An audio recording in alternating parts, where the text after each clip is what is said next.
All right, welcome to week 7 of the Coaches Show, where once a week we get to sit down and talk some Greenback football with head coach Brent Hoelting. As always, Coach, thanks for joining us as we sit down weekly and entertain the nation. Greenback Nation. Greenback Nation. Greenback Sure. Nation, A Nation, however you want to look at it. But course. always appreciate the time that we get to sit down and chat with you and talk some football. And the Greenbacks back in the win column after a big win up north where they come out victorious over Phillipsburg, a score 49-20. Looked good on both sides of the ball. Walk us through that game a little bit, and then we'll dive into it. Yeah, I thought, early on, we were having some issues communication-wise in terms of who was supposed to take who assignment-wise. They were able to get a couple drives on us. I thought once we made our adjustments there defensively, we really shut them down after that till the end of the game. And then offensively, I think we had the last time. Now we still had some subs in, but all 7 of our first team offensive drives, we scored touchdowns. We're able to get the passing game going, which I was really happy about. Yeah, we'll talk about that. And I thought in general just played a really efficient, good football game. Yeah, you mentioned the come out a lot slow, but out of the gate, early on in that first quarter, it was a 6-0 ball game at the end of one, and then that second and third quarter, Greenbacks really turned it on, scoring 20 in the second, 23 points in the third quarter, and from the second quarter on, really wasn't much of a ball game. But you touched on that passing game. Creston Poor, 10 of 15, 262 yards on the night, 2 touchdowns, and looked great through the air. Just a lot of positives from Creston, and to really see that offense open up and do what we've known it's capable of this whole season. Yeah, and I thought the big thing was him making the right reads and the right checks. And he made a couple checks that were really, really good at the line. He did a good job there of routes. He really only missed one throw that I can think of all night. He bounced the first bubble. But after that, Creston's such a rhythm kid. When he gets in a rhythm, he throws one of the prettiest deep balls you've ever seen. You saw his deep balls; they were on the money. Yeah, in stride. Up and put him on there any better. And he's a kid that we just keep preaching, play with confidence and believe in how good you are, because when Creston plays with confidence, he's a really good football player. You mentioned made some good reads pre-snap. I thought he made some good progressions post-snap as well, doing a great job Friday night of if the deep ball wasn't there, checking down, and something we haven't seen all season long from him, and did a great job, I thought, after the snap of seeing what was there, taking what was there, and then executing. Yeah, I was really pleased you saw his head move a little bit. And what I mean by that is he didn't find his first target and say, okay, I think this guy's going to be open pre-snap. He sit back. We've continually been talking about taking the big picture and then zooming in instead of zooming in and then trying to zoom out at the last second if it's not there. And he's making strides every week. Like I said, we've talked about before, he missed all last year, so he didn't get all of that experience. So he got hurt. I think he's making strides, getting better week by week, and we are a lot better football team when he plays relaxed. When he plays confident, we're a much different football team. 15 attempts from Poor throughout the night. Were those 15 attempts planned pregame, or was it you saw the success that you were having early on and then threw the ball a little bit more than what we've seen you throw this season? I think both. I think there were some things I thought we could exploit passing game-wise, watching them on film. I didn't think they could match up with our guys. And that's something we've been talking about all season is we've got some good athletes. We've got to get them the ball in space, and we've got to get them the ball to do some damage. And then I think as much as we pounded at people, we've got to take some shots to back them off a little bit. We don't want to play with 11 guys within 4 yards of the ball. So we've got to take some shots to back them off. And then when we went a couple of our different formations, the twins and some other stuff, we didn't think they were aligning real correctly to it. Thought there was some stuff we could exploit there, and we were able to do that. Yeah, there was a couple times when we had trips out to one side or twins where you could just see it pre-snap. We're like, boy, I hope they see the same thing we see from up here in the booth or what you were seeing from the sideline. And the Greenbacks executed. You mentioned getting the ball around your athletes. 5 different scores for the Greenbacks on Friday night. Wilson, Windsor, Strong, Root, Morrell, all getting into the end zones, and all those athletes that we've been talking about all season long. Yeah, you named them right there. When we can get those guys the ball in space, they're going to do good things. One of the ones you talked about, the play I was probably most proud of Creston for, we messed up a protection. Actually, I thought he was going to make a good throw. He got hit on the throw on second down, first drive of the second half. Then we came out third down and spread it out, but it was going to be a draw. We thought the draw was open, and I think it would have been, but Creston was smart enough and Tay was smart enough to recognize, man, they weren't aligned over him at all. They lined over Arley, that was in the slot, and they didn't line take. Creston just saw it. They both just looked at each other, snap, boom, throw, and it was a 43-yard gain. And those are the kind of things we've talked about all season with our offense. They're going to give us something we can take advantage of with their alignment, because they're going to try to take something away because we get so many hats to the point of attack. Take it when they give us something, then it's free. Take it. And so I was really proud of Creston and Tay for doing that, and thought that was a big play just in the growth process. Is that a freedom that you give Poor and Wilson in the backfield there, coming out of the huddle or pre-huddle, to have the option to audible out of something if they see a look there? Yeah, we work on it all the time, because I tell them I may see some of the teams that mix up on us. They usually try to take away whether it's power, backside counter, whatever, sweep. They'll really load up because we send so many numbers, so it's going to open something up, and we worked on that. In fact, we had 2 sessions this week where they just called everything. They just went up there and called everything according to what the defense gave us. And yeah, that's something that we talk about a lot. And I think that advances our offense, because with the way it's designed and with the way we do things, like we said, generally, if they're completely balanced, then we can take advantage of it because we get so many numbers there at the point of attack. And if they're not, they try to take something away, then that gives us something. And we just got to recognize that. And then, we always say we got to scratch that itch until they do something different.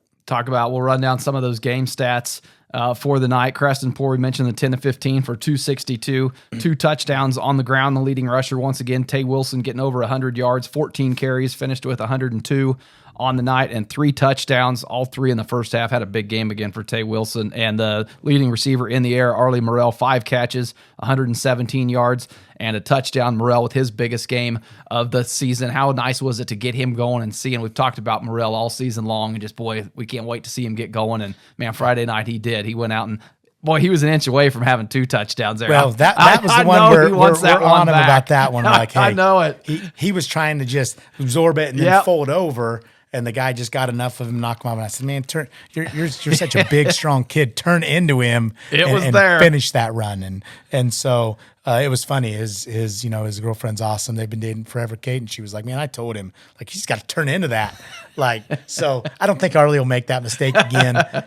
You're right. He had 2, but Arlie had a great game. He does a really good job of picking through things in the open field. And he's just so dang athletic. That we've got to get him the ball. We've got to make a concerted effort to get him the ball, because he's a matchup issue.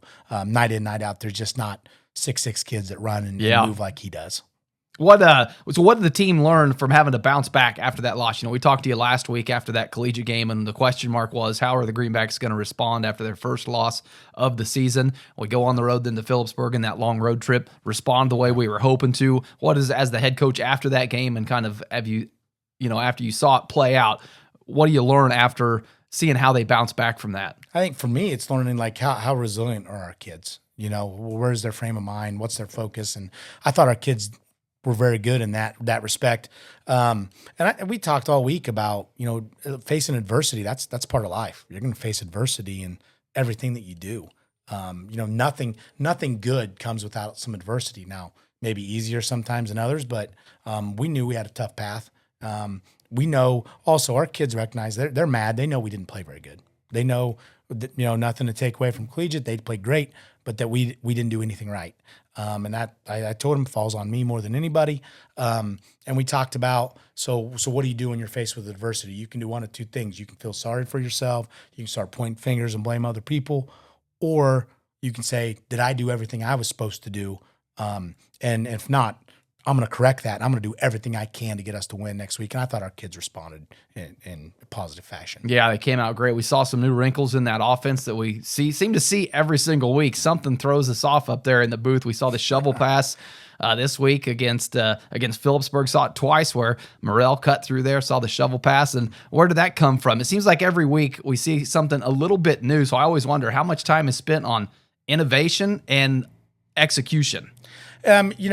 Probably more execution. There's one of those, we want to, any wrinkle we put in, by and large, we want to make sure we can still call it the same way, have the same rules for our linemen. That's a big thing. Have the same rules for our linemen. If it doesn't disrupt what we do, and how we do it, and follows the same rules. It's something that, I'll look at stuff and put in. I'm always tinkering and drawing stuff up, that, and saying, oh, this would work, or hey, how do we get the ball in this guy's hands better, and what can we do to play off a key, or someone's doing this to us a lot. What can we do to take advantage of that? And one of the things I thought was, when we're in that single back and we tend to either run a sweep or roll or something like that, their coverage is shifting really hard, and okay, and then they're used to picking Arlie up backside with that safety. So all right, we'll just bring him underneath, and it ends up working out really like an ISO. We send Jack through the hole and hit it, so it doesn't change anything. It's just a simple wrinkle and something else to give them to make their eyes wrong. Yeah, another goal line play that we saw was the Colin Strong touchdown attempt. Wasn't able to get in Friday night. Got in on the 2-point conversion, but boy, how much did he want to get in the end zone there for the second time this season? We missed it. That was a back block on our center. Unfortunately, that kid was good. He's about 260. He was a pretty good football player. We were giving up a lot of weight there, and if we can get by the center, we just missed him on the back block. It's a walk in. Colin was mad, and you know what? Again, after that touchdown, we hit the long one to Tay. That was the beginning of the second half, and then we hit Arlie on the screen, and then we wanted to get Blake in the end zone. I thought Blake deserved it. Yeah, he's just been so good for us. He came so close in the first half. Yep. So we got him in on 7, and Creston came over, and I said, you know what? I'm so dang proud of you tonight. You've earned it. Call it. He said, let's go 7 tackle. And I said, all right, let's do it. So he wanted to get Colin in there, and that's pretty cool. Creston, a lot of people would want to call their own number or do something, but that was a lot of fun. Then we got him in the second time. Yeah, says a lot about, like you said, Creston trying to give that touchdown opportunity to somebody else, and a lineman at that. Someone who doesn't spend a lot of time in the end zone. But so Colin told me I messed up the first time. So he's like, you got to spin me the other way. I'm used to spinning and track. He's such a good shot putter. He's like, I got to spin the other way. I'm faster. Who knew there was a dominant spin rotation? Apparently. I was like, hey, you're a lineman getting the ball. You can't complain. All right, let's run down some awards for the night. Let's see. We had State Farm Player of the Game for us. A couple players, again, it's nice when you've got a couple to choose from, or you've got to kind of decide who gets it versus who doesn't get it. Tay Wilson with his 3 touchdowns, 100-yard game. A worthy candidate as always, but the night that Creston Poor had through the air, we gave the player of the game to Creston Poor Friday night. Hey, you matched us. Yeah, I agree. I thought not only that, Creston came in and I thought played really well defensively as well. He did a really good job defensively. He talked, communicated, and the growth he showed, and like you said, just the overall command of the game. Yeah, I thought he was our MVP. Yeah, and that's something we haven't talked about a lot this evening is that defensive effort from the Greenbacks. Put up 20 points on us, but the defense in the backfield most of the night, some big sacks by Morrell and Strong throughout the night, and we had a turnover as well. Who forced that fumble? We didn't see who. Hudson forced it and recovered. Yeah, so a big fumble recovery there from the defense, and that's been a storyline all season long, just how much pressure that defense puts on the opposing offense. And like you said, it was 49-8. In the third, and we caught it off, scored a couple touchdowns. Yeah, I thought, like I said, we were having some communication issues between. That's tough. They run that double dive and the quarterback pulls it. Whose responsibility it was. I thought we weren't quite squeezing hard enough, and then we would squeeze too hard and weren't doing our responsibility. So we kind of found that happy medium with our ends. And I thought once they did that, I thought Colin and Arlie really dominated the night. Once they did that, they didn't get outside of us, and once we took away that play after the first 2 drives, they were in trouble. Yeah, it was a different ball game from there. All right, Mead Lumber hit stick of the night. This was another one. Again, we don't see them a lot in real time. It's always nice in hindsight to go back and watch the film and see who might have had it or which ones would have stuck out. I think we missed one on this, maybe. I know Colin Strong had a big sack. Arlie Morrell had a big sack too, though, and that was the one that for some reason stuck out in our mind. Cameron Cox had a big hit late in the ball game too. We heard some pads thumping, but our Mead Lumber hit stick of the ball game went to Arlie Morrell on that big sack he had. I can't remember the down and distance or the situation it was, but that play for some reason stood out to us. So Arlie Morrell, Mead Lumber hit stick winner Friday night for us in the booth. We had that. Again, we have the benefit of film. Thought Hudson Rector came down the line one time and got a kid pretty good. Stopped him in his track, jolted him pretty good. So hit stick was Hudson Rector. All right, congratulations, Huddy. That first one of the season First for one Huddy, for right? Huddy, yeah. Career I or think first season? career. Career. Career Okay, one for Huddy. that's the thing. Those defensive linemen, they don't get a lot of running start. A lot of times those hit sticks that stand out are out in open space or on a kickoff or something with some speed and excels in distance. those, Yeah. Farm Bureau fan of the game. On to the next award for us. This one, boy, we gave it to any student who made the road trip up there to Phillipsburg, and there was a great student section. It was awesome. It was great. I didn't see who all was there. I can't name them all by name, but it was pajama theme was their theme for the night. And so, boy, we felt like anybody who was dedicated enough to come up support the Greenbacks on a 3+ hour road trip definitely deserves Farm Bureau fan of the game. Yeah, no, our student section. I mean, how awesome was that? We had a bigger student section than they did. Yeah. So cool, and they're so loud. Yeah. We undoubtedly have the best student section in the state. Thought that was awesome. I was gonna tell Tyler. I told Tyler I was gonna give a shout out to Stacy Strong came like 2 hours before the game because if you know Shane Windsor, he's gonna be the first guy at the game. Yeah. Every game, watching warm-ups, and she made the daring move of coming with him and bringing Carson along and having to track him for 2 hours. So I thought maybe she deserved a mention as some fan of the game. Honorable mention, yes. Stacy Strong, honorable mention, fan of the game, And then other awards for the week, the Dustin Winter, freshman that's really coming on, does a great job on scout team, got our scout team player of the week.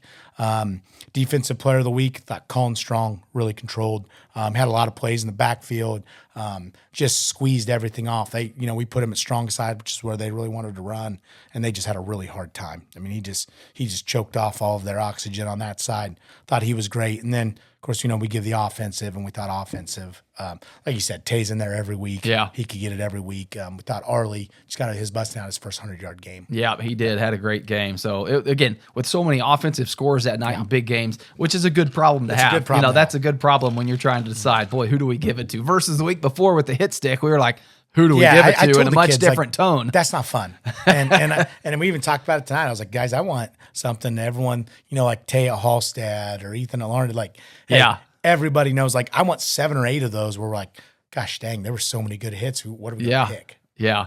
All right, on to Clearwater, matchup that we're expecting to be a good matchup. Clearwater comes into this ballgame 3-3 on the season, led by head coach Justin Burke. It's senior night for the Greenbacks, their last home game at Zerger officially before postseason play. Hopefully we'll get some in the postseason, but the last scheduled home game for the Greenbacks, Clearwater with wins over Rose Hill, El Dorado, and Chaparral, and then some common opponents on the schedule as well, Collegiate and Cheney. We haven't played Cheney yet.